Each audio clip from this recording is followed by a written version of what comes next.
Chapter 32. New Year. The old, shabby, inglorious outlived calendar came down. The new one went up. January was a month of storms. It snowed for 3 weeks on end. The thermometer went miles below zero and stayed there. But, as Barney and Valancy pointed out to each other, there were no mosquitoes. And the roar and crackle of their big fire drowned the howls of the north wind.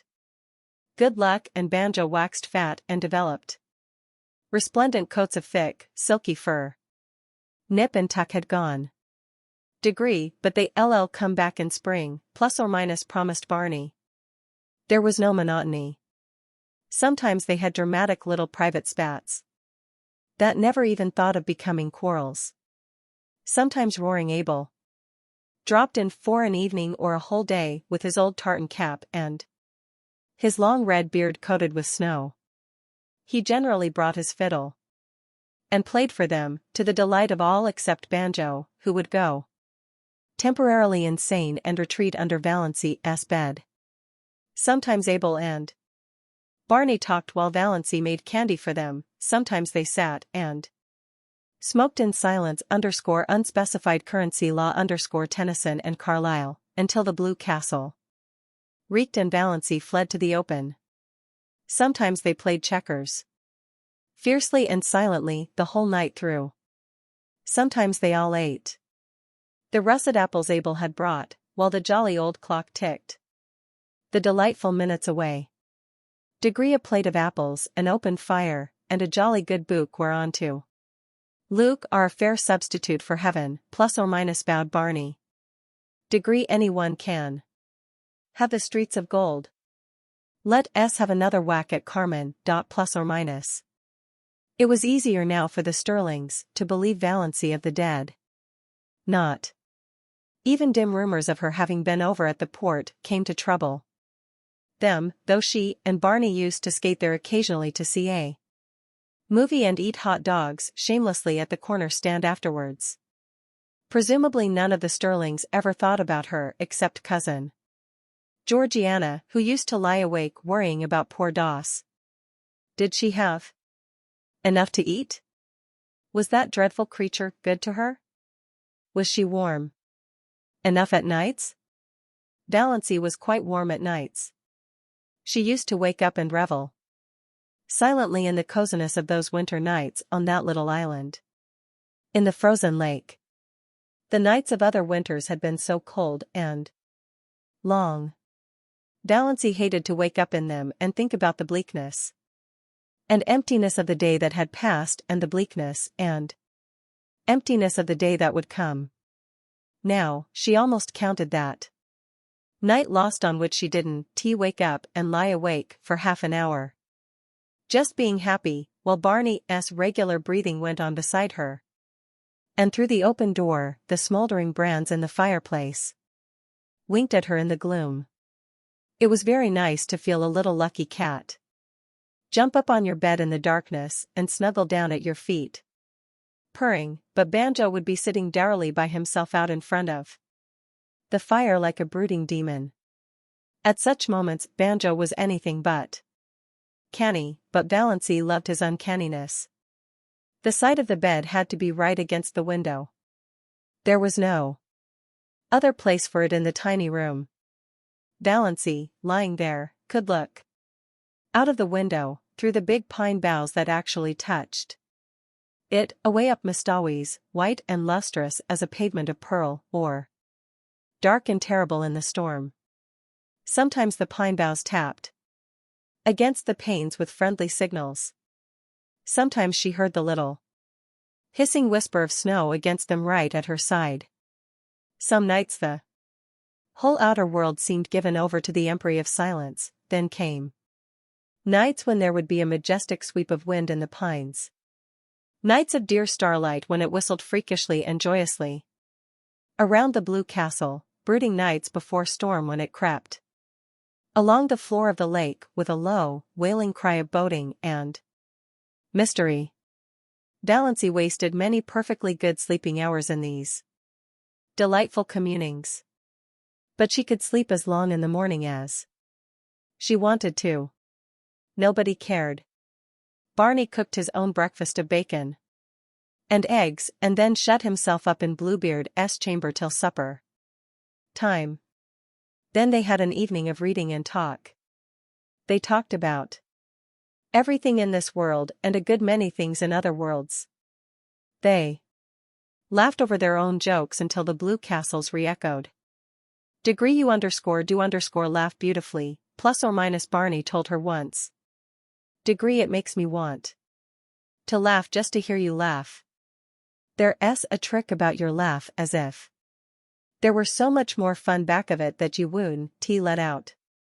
Did you laugh like that before you came to Mistawi's moonlight, plus or minus?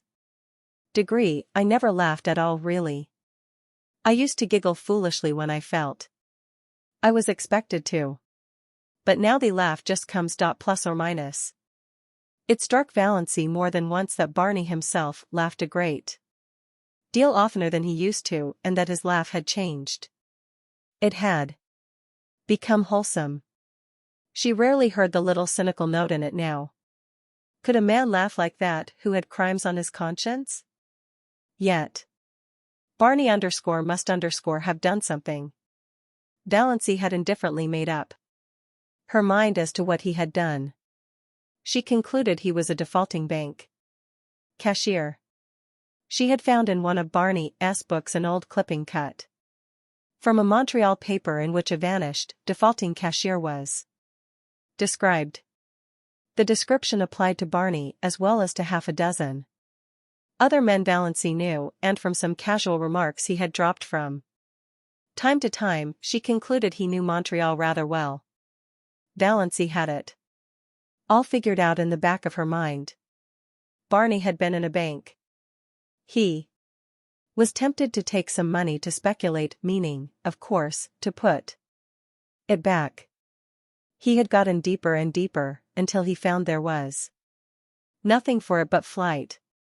It had happened so to scores of men. He had, Valancy was absolutely certain, never meant to do wrong. Of course, the name of the man in the clipping was Bernard Craig. But Valancy had always thought Snaith was an alias. Not that it mattered. Valancy had only one unhappy night that winter. It came in late March, when most of the snow had gone and Nip and Tuck had returned. Barney had gone off in the afternoon for a long, woodland tramp, saying he would be back by dark if all went well. Soon after he had gone it had begun to snow. The wind rose, and presently Mistawi's was in the grip of one of the worst storms of the winter. It tore up the lake and struck at the little house. The dark angry woods on the mainland scowled at Valancy, menace in the toss of their boughs, threats in their windy gloom, terror in the roar of their hearts. The trees on the island crouched in fear. Valancy spent the night huddled on the rug before the fire, her face buried in her hands, when she was not vainly peering from the oriel in a futile effort to see through the furious smoke of wind and snow that had once been blue-dimpled Mistawi's. Where was Barney?